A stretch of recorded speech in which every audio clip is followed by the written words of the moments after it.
तर नमस्कार मंडळी, कशा आहात तुम्ही सगळे? आय होप तुम्ही खूप छान आणि मस्त असाल. खूप दिवसांपासून मला भरपूर सारे डी-एम येत आहेत. भरपूर सारे तुमचे क्वेश्चन्स आहेत ज्याच्यावर मी उत्तरं नाही देऊ शकले. सो आपण या व्हिडिओमध्ये त्या प्रश्नांची उत्तरं देणार आहोत. म्हणजे Q&A व्हिडिओ नाही आहे, पण जे तुम्हाला प्रश्न पडलेले आहेत, जे मला डी-एममध्ये येतायत, कमेंट सेक्शनमध्ये येतायत, Instagramला येतायत, YouTubeला येतायत, ते सगळे कमेंट्सचे काही मी प्रश्न घेतलेले आहेत. सो चला आपण व्हिडिओ स्टार्ट करूया. आणि मागच्या व्हिडिओला जे तुम्ही प्रेम दिलंत त्याच्याबद्दल भरपूर, भरपूर, भरपूर आभार.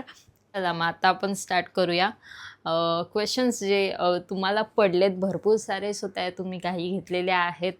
आणि सो चला आज कोणाला कोणाच्या प्रश्नाचं उत्तर भेटतंय ते पण मला नक्कीच कमेंट्स करून सांगा. सो चला आपण स्टार्ट करूया.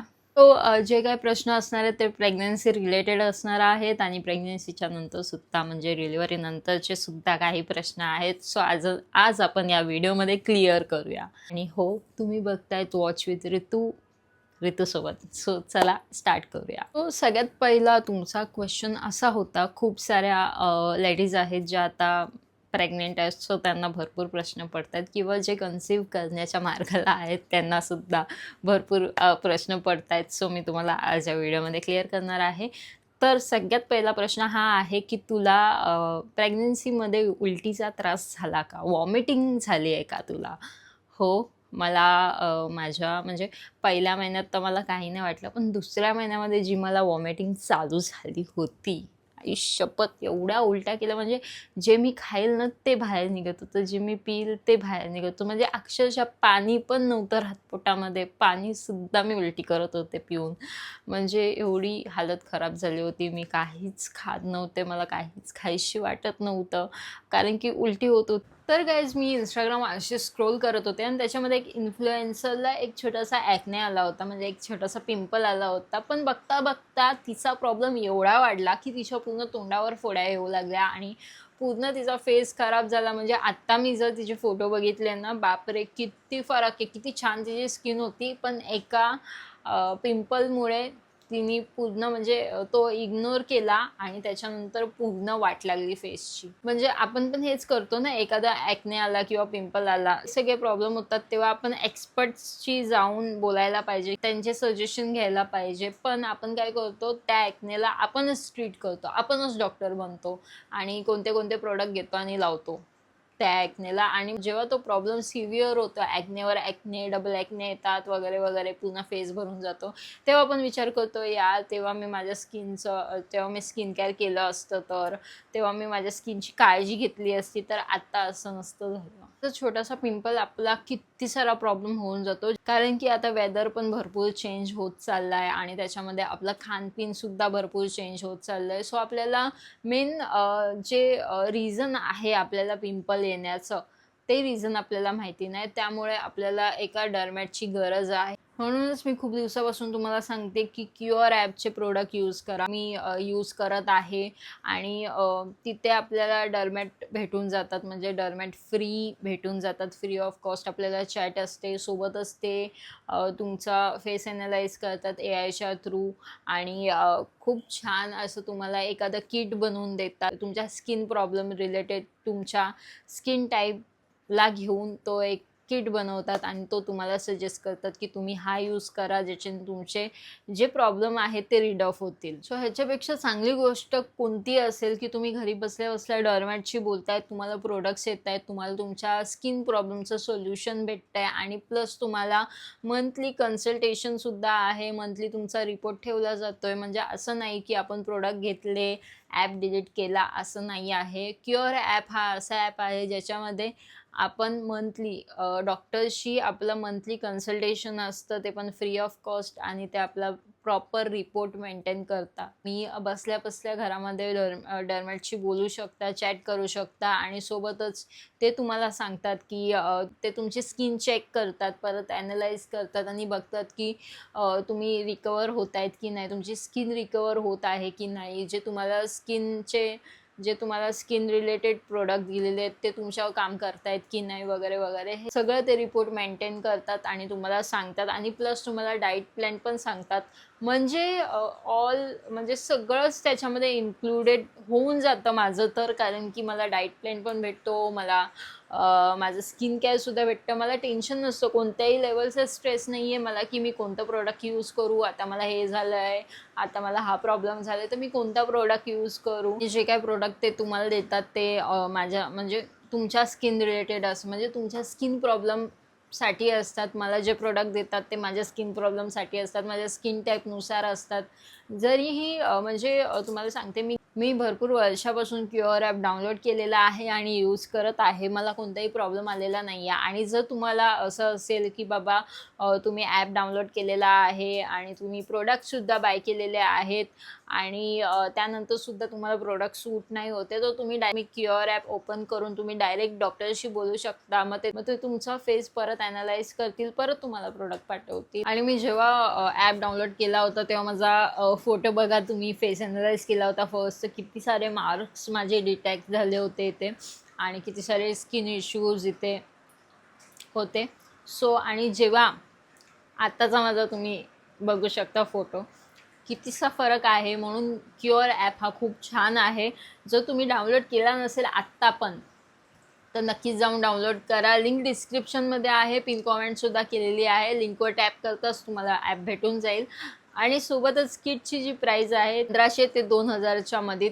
जसं तुमचं किट असेल तसं व्हेरी करेल थोडाफार. आणि जर त्याच्यावर तुम्हाला ₹100 ऑफ हवे असेल तर माझा हा रितिका 100 प्रोमो कोड यूज करायला विसरू नका. आणि प्लस तुम्हाला टेन्शन घ्यायची गरज नाही आहे, कारण की तुमच्या स्किन टाईपनुसार, तुमच्या स्किन कन्सर्ननुसार, म्हणजे तुमच्या स्किन प्रॉब्लेमनुसार किट भेटणार आहेत तुम्हाला, ते प्रोडक्ट भेटणार आहेत. सो काहीच टेन्शन घ्यायची गरज नाही आहे. परत सांगते, जर तुम्हाला स्किन इश्यू असेल थोडासा पण, म्हणजे तुम्हाला वाटत असेल की एक पिंपल आला आणि तो वाढत चालला आहे, तर नक्कीच तुम्ही क्युअर ॲप डाउनलोड करा आणि खरंच तुम्ही एक्सपर्टसोबत बोला. कारण की तुम्ही स्वतः एक्सपर्ट बनायला नका जाऊ. तुम्ही एक्सपर्टशी बोला आणि त्यांना सांगा की हा प्रॉब्लेम आहे. म्हणूनच तुम्हाला बोलते की घरात बसल्या बसल्या तुम्ही डर्माटॉलॉजिस्टशी बोलू शकता आणि ते पण फ्री ऑफ कॉस्ट. कोणतीही फी द्यायची गरज नाही आहे. जर तुम्ही बाहेर गेलात तर तुम्हाला भरपूर फी भरावी लागेल. क्युअर ॲप डाउनलोड करा. लिंक डिस्क्रिप्शनमध्ये दिलेली आहे, पिन कॉमेंटसुद्धा केलेलं आहे. आणि म्हणजे भरपूर सारे फॉलोअर्स, सबस्क्रायबर यूज करत आहेत क्युअर ॲप. सो तुम्हीही जाऊन नक्कीच यूज करा. आणि जर तुम्ही डाउनलोड केला असेल तर नक्कीच मला कॉमेंट करून सांगा. ती काहीही खाल्लं तर बाहेर यायचं, मग खूप खूप खूप असं. आणि उलटी आल्यावर तुम्हाला माहितीच आहे कसं मळमळल्यासारखं होतं. आणि प्लस जर तुम्ही तिखट खाल्लेले असेल तर तिखटची उलटी, बाप रे, एकदम ठसका लागून जातो. सो हे सगळं मी माझ्या प्रेग्नन्सीच्या 2ऱ्या आणि 3ऱ्या महिन्यामध्ये भरपूर फेस केलेलं आहे. आणि म्हणजे खूप उलट्या झाल्या मला, खूपच. आणि त्याच्याचमुळे मी जेव्हा अनाऊन्स केलं होतं, जेव्हा माझी 4 ओटी भरली होती, तेव्हा मी एवढी पातळ का झाले होते त्याचमुळे. कारण की मी सलग 2 महिने उलट्याच करत होते. सो त्यामुळे माझी तब्येत एकदम म्हणजे पातळ झाली होती. असं सगळीजण बोलत होती, "काय डाएट घेतेस का?" वगैरे वगैरे. काही नाही, मला उलट्या होत होत्या, त्यामुळे मी एवढी बारीक झाले होते. सो भरपूर सारे तेव्हा पण क्वेश्चन्स आले होते की तू एवढी बारीक कशी झाली, किंवा तू कोणतं डाएट करते का, तू जिम करते का. नाही, मला प्रेग्नन्सीमध्ये 2ऱ्या-3ऱ्या महिन्यामध्ये एवढ्या वॉमिटिंग झालेल्या आहेत की माझं पूर्ण वेट डाऊन झालं होतं. आणि त्याच्यानंतर वेट वाढलं. पण हां, प्रेग्नन्सीचे 2 महिने मी पूर्ण उलटी करतच काढलेत. भरपूर जणांचा असा सुद्धा एक प्रश्न आहे की तुला प्रेग्नन्सीमध्ये सिम्पटम्स काय होते? तर जेव्हा मी फर्स्ट म्हणजे गणपतीच्या अगोदर ॲक्च्युली आम्हाला माहिती पडलं होतं. तेव्हा मला म्हणजे खूप चक्कर येत होती रात्रीची. आणि खूप असं पोटामध्ये असं म्हणजे बोलतात ना, एकदम विचित्र, कधी झालं नाही माझ्यासोबत तसं होत होतं. चक्कर येत होती पहिली गोष्ट तर. आणि दुसरी गोष्ट म्हणजे मला असं वाटत होतं की गणपतीमध्ये आपण मस्त नाचतो, खेळतो, इथे ते गणपती बघायला जातो. सो दॅट्स वाय झालं असेल, म्हणून मला असं वाटलं होतं. तर त्याच्यानंतर आम्ही गणपतीमध्येच डॉक्टरकडे गेलो होतो. सो तेव्हा आम्हाला माहिती पडलं होतं की मी प्रेग्नेंट आहे करून. पण सिम्पटम्स हेच होते की चक्कर येणं, थकवा जाणवणं खूप. आणि म्हणजे एवढं मला प्रॉब्लेम होत होता. म्हणजे एवढं काय मला कळलं नाही. पण हां, मला चक्कर येत होते, ती पण रात्रीची मेन. खाऊन पिऊन पण मला चक्कर येत होती. एवढी बेकार की तुम्ही बोलूच नका. सो ते सिम्प्टम्स होते प्रेग्नन्सीचे माझे आणि तेव्हाच मी कुणाला सांगितलं होतं की मला चक्करसारखं होतं, आपण जाऊया डॉक्टरकडे. आणि पिरियड्सची डेट पण माझी जवळ येणार होती. पण पिरियडच्या डेटच्या अगोदरच आम्हाला माहिती पडलं की मी प्रेग्नंट आहे. सो असं काहीतरी होतं. फक्त मला चक्कर आली होती तेवढंच आणि खूप थकवा जाणवत होता. पण मी ते इग्नोर केलं. मला असं वाटलं गणपती आहेत, सो सासरी आहे मी माझ्या, तर थोडंफार कामं वगैरे आस्त करायला लागतात. सो त्यामुळे होत असेल, कारण की सासरी म्हणजे मी तिकडे अलिबागला गेले होते, जिथे कुणालच्या काकांचा वगैरे गणपती बसतो. सगळेजण सोबत असतात, सो थोडंफार हेल्प करावी लागते. बाकी मी माझ्या घरामध्ये म्हणजे मी माझ्या सासरी काम नाही करत. मी फक्त जेवण करते, त्याच्या व्यतिरिक्त दुसरं काहीच नाही करत. सो एवढी ब्लेस्ड आहे मी. बाकी सगळं करायला आमच्या इथे मेट्स आहेत. सो मी काही काम नाही करत. मी फक्त जेवण बनवते आणि मला कामाची सवयसुद्धा नाही आहे. तर तेव्हा मला असं वाटलेलं की मी जास्त जरा काम केलं आहे. म्हणजे पहिलाच वर्ष होतं माझं आणि जोशमध्ये मी जास्त काम केलं आहे, जो मला चक्कर आले. तर असं मला वाटलं होतं, पण नाही. तेव्हा मी प्रेग्नेंट होते आणि जर मला आणि माझ्या फॅमिलीला म्हणजे माझ्या सासू-सासऱ्यांना माहिती पडलं असतं की मी प्रेग्नेंट आहे, तर आई शपथ मी सांगते, मला कशालाच हात नसतं लावून दिलं. तिकडे जरी आम्ही गेलो ना, म्हणजे अलिबागला गणपती बसतो कुणालच्या काकांचा, तर तिथे जरी आम्ही गेलो असतो तर मला काहीच करून दिलं नसतं, त्यांनी काहीच करून दिलं नसतं. पण त्याच्यानंतर आम्हाला माहिती पडलं. सो तरी पण मम्मीचं लक्ष होतं माझ्याकडे. सो मम्मी बोलत होती की जास्त धावपळ करू नकोस वगैरे, कारण की मम्मीला कसं माहिती आहे, बायकांना पहिला कळतं, कारण की त्यांना अनुभव असतो. सो मम्मीला काय माहिती कुठेतरी माहिती पडलं होतं, त्यामुळे मम्मी मला बोलत होती की आरामात कर, काही करू नको, ज्याच्याने तुला थकवा येईल. कारण की माझ्या सासूला माहिती आहे की मी घरामध्ये नाही करत काय, आणि त्या पण मला सांगत नाही की हे कर ते कर. फक्त मला जेवण बनवायला आवडतं म्हणून मी जेवण बनवते. सो हा आहे. सो असं आहे. कुठला विषय कुठे नेला मी. सो असं काही मला फक्त चक्करसारखं वाटत होतं बस. बाकी मला काहीच असे सिम्प्टम्स नाही दिसलेत माझ्या प्रेग्नन्सीमध्ये. सो भरपूर माझ्या मैत्रिणींचा, माझ्या बहिणींचा, म्हणजे तुमचाच सगळ्यांचा क्वेश्चन असा होता की तुला प्रेग्नन्सीमध्ये काय खाऊ वाटत होतं, तुला काय क्रेविंग होत होत्या. सो क्रेविंगनी माझ्या प्रेग्नन्सीमध्ये काहीतरी ट्विस्ट आणलं. सो ते तुम्हाला मी पुढे सांगते. तर स्टार्टिंगला तर 3 महिने, पहिला महिना मी खाल्लं, 2 महिने मी उलट्या केल्या. त्यानंतर 4थ्या महिन्यापासून मी खायला लागले. सगळंच खायला लागले. ऑलमोस्ट सगळं खाल्लंय मी माझ्या प्रेग्नन्सीमध्ये. अशी एक गोष्ट नाही जी मी खाल्ली नसेल. बाहेरचं बोला, घरातलं बोला, सगळं खाल्लेलं आहे. आणि हो, ते म्हणजे दूध वगैरे रेग्युलर वगैरे पीत होते मी. ते एक होतं. अंडी वगैरे खात होते, ते एक होतं. पण मी तुम्हाला सांगते ना, की मी सगळं खाल्लेलं आहे माझ्या प्रेग्नन्सीमध्ये. लोकं बोलतात, "हे नको खाऊ, ते नको खाऊ, याच्याने होईल, त्याच्याने ते होईल." काही नाही झालंय मला. उलट सगळं खाऊन माझं बेबी एवढा सुंदर दिसतोय, की जेव्हा मी फेस रिव्हील करेल तुम्हाला दाखवेलच. आणि कोणावर गेलाय ते पण सुद्धा तेव्हाच सांगेल, आता नाही सांगणार. सो तर प्रेग्नन्सीमध्ये मला सगळ्यात जास्त गोड खायची क्रेविंग झाली होती. म्हणजे मला गोड खायशी वाटत होतं. जेवढं मला गोड द्याल तेवढं मला कमी पडत होतं. एवढं गोड खाल्लेलं आहे ना मी प्रेग्नन्सीमध्ये, बापरे! मी माझ्या आयुष्यामध्ये गोड नसते खाल्लं. तुम्हाला सांगू, मी लिटरली मला गोड नाही आवडत. मला तिखट आवडतं. मी कडू खाते. कडू पण मला आवडतं, आंबट आवडतं. पण मला गोड हा प्रकार आवडत नाही. काय माहिती का? पण नाही आवडत. एखाद्या वेळी मी केक, पेस्ट्रीज वगैरे खाऊ शकते. पण मिठाई वगैरे मला अजिबात नाही आवडत आहे. म्हणजे त्याच्यामध्ये पण माझे चॉईस आहेत. जर ते असेल तरच मी खाईल मिठाई, नाहीतर मी नाही खाणार, असं होतं. तर मला अजिबात म्हणजे प्रेग्नन्सीमध्ये हा प्रश्न पडला होता, की मी एवढं गोड कसं खाते? म्हणजे मी कधी गोड न खाणारी. माझ्या घरामध्ये सगळीजणं गोड खातात, पण मी एकटीच गोड नाही खात. खूप म्हणजे काय माहिती, फक्त हां, चाय, कॉफी वगैरे मी पिते. पण गोड एवढं खाल्लं ना मी 6व्या महिन्यापासून. जेव्हा माझी कोणती आपली टेस्ट होती ती? 6व्या महिन्यामध्ये ह्या म्हणजे एका महिन्यामध्ये मी एवढं गोड खाल्लं, की 7व्या महिन्यामध्ये जेव्हा आपली शुगर टेस्ट करतात, जेव्हा आपल्याला ते एक लिक्विड देतात प्यायला वगैरे म्हणजे एक पावडर देतात ती पाण्यामध्ये टाकून प्यायची असते आणि त्यानंतर ब्लड टेस्ट करतात, आपली शुगर वगैरे चेक करतात. सो त्याच्यामध्ये मला शुगर दाखवली. माझी शुगर हाय असं दाखवलं. 200 212 नाही 217. 212 हां. 212 बेट 217 ही मला मला माहिती आहे की 217 होती आणि कुणाल बोलतो की 212 होती शुगर. पण हा जे काय असो 200च्या वर होती म्हणजे खूप जास्त शुगर होती. त्याच्यानंतर डॉक्टरनी माझं शुगर बंद केलं. शुगर इंटेक बंद केलं.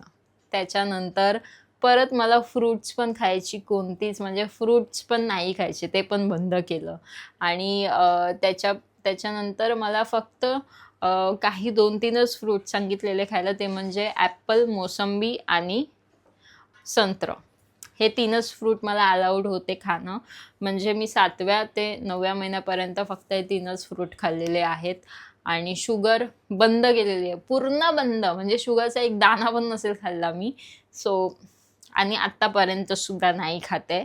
कारण की शुगरचं सांगितलं आता नॉर्मल आहे माझी शुगर म्हणजे प्रेग्नन्सीनंतर नॉर्मल होऊन जाते. सो नॉर्मल आहे माझी शुगर पण तरीही मी थोडंसं बंद केलं आहे कारण की आपल्याला वेट कमी करायचं आहे. सो त्यामुळे डॉक्टरनी मला सजेस्ट केलं की तू शुगर वगैरे बंद करशील सो तुझं वेट आपोआप कमी होईल. सो टेन्शन घ्यायची गरज नाही. तर हे होतं माझं क्रेविंग आणि मी सगळं खाल्लेलं आहे एवढं सांगते तुम्हाला. फक्त तुम्ही जे काय गोड खाल ते खूप लिमिटमध्ये खा जर तुम्ही प्रेग्नेंट असाल तर. कारण की जर तुम्हाला शुगर झाली तर तुम्हाला साखरेचा एक दाणासुद्धा नाही भेटणार आहे. सो तेवढा विचार करून प्लीज खा तुम्ही. बाकी चला आता नेक्स्ट क्वेश्चनकडे आपण वळूया. तर हा एक क्वेश्चन आहे तुमच्या सगळ्यांचा की प्रेग्नन्सीमध्ये सगळ्यात डिफिकल्ट फेस कोणता होता? तर प्रेग्नन्सीमध्ये म्हणजे जेव्हा मला उलट्या झाल्या तेव्हा मला डिफिकल्ट वाटलं. पण मला माहिती नव्हतं की त्याच्यानंतरसुद्धा खूप म्हणजे मला काय काय बोलतात ते पार करायचं आहे भरपूर सारं. सो तेव्हा मला वाटलेलं होतं की आणि दिवाळी पण होती, फराळ वगैरे पण मला खायला भेटला नव्हता कारण की मी सतत उलट्या करत होते. तर त्यामुळे माझ्या पोटात काही राहतच नव्हतं आणि मला काही खायला नाही भेटलं. या दिवाळीला मी खाईल. सो एक तर मला असं वाटलं की दुसरा आणि तिसरा महिना डिफिकल्ट आहे माझ्यासाठी. त्याच्यानंतर मी जेव्हा खायला लागले तेव्हा मला असं वाटलं की जेव्हा माझी शुगर बंद केली तेव्हा मला शुगर क्रेविंग्स होत होत्या कारण की मला शुगर होती. म्हणजे एखाद्या माणसाला शुगर झाली असेल तर त्याला शुगर क्रेविंग जास्त होते असं डॉक्टरनी आम्हाला सांगितलं होतं. आणि तेव्हा मला वाटलं होतं की शुगर बंद झाली आहे आणि मला भरपूर क्रेविंग होत होत्या. तरीही मी भरपूर ट्राय केलं कंट्रोल करायचा आणि मी कंट्रोल केलेला आहे. मी आतासुद्धा शुगर नाहीच खाते. आणि त्यानंतर मला सगळ्यात डिफिकल्ट फेस माझा 9व्या महिन्यामध्ये होता. कारण की जेव्हा मला 9वा महिना लागला तेव्हा म्हणजे काही-काहींचे कसं 9व्या महिना लागला तर लगेच त्यांचं म्हणजे हे होतं डिलिव्हरी वगैरे होते आणि आम्ही खूप एक्साइटेड होतो आणि वेट करत होतो की आज होईल, उद्या होईल, आज पोटात दुखेल, उद्या पोटात दुखेल असं चाललं होतं आमचं महिनाभर तरी. जेव्हा एप्रिल महिना लागला तेव्हा आमचं हेच चालू होतं की कधी होईल, कधी होईल.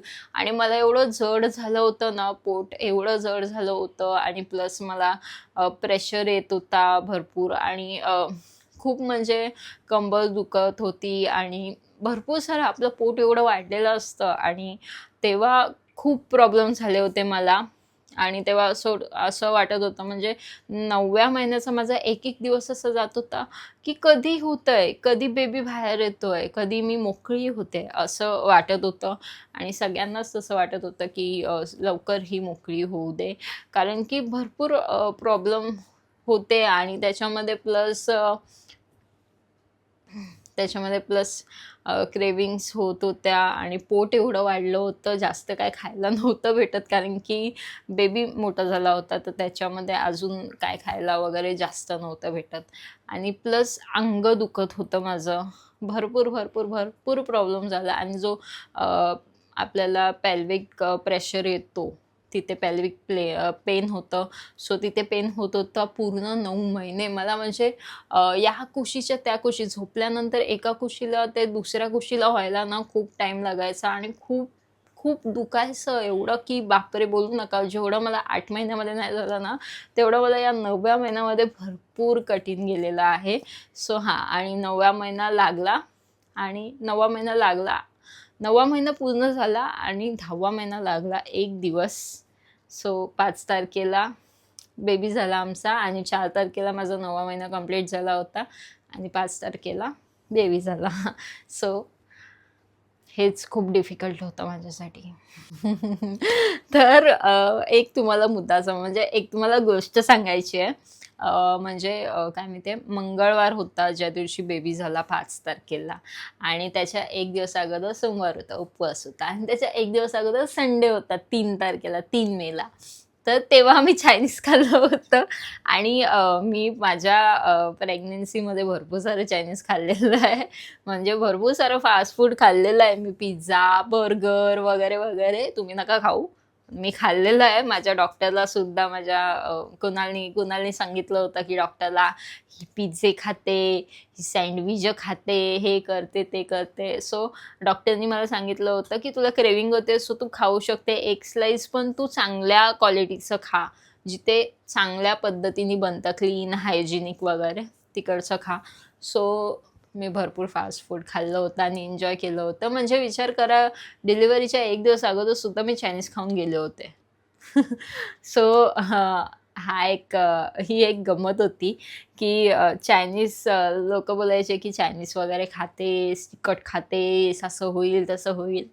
काय नाही होत. मला तर काय नाही झालंय.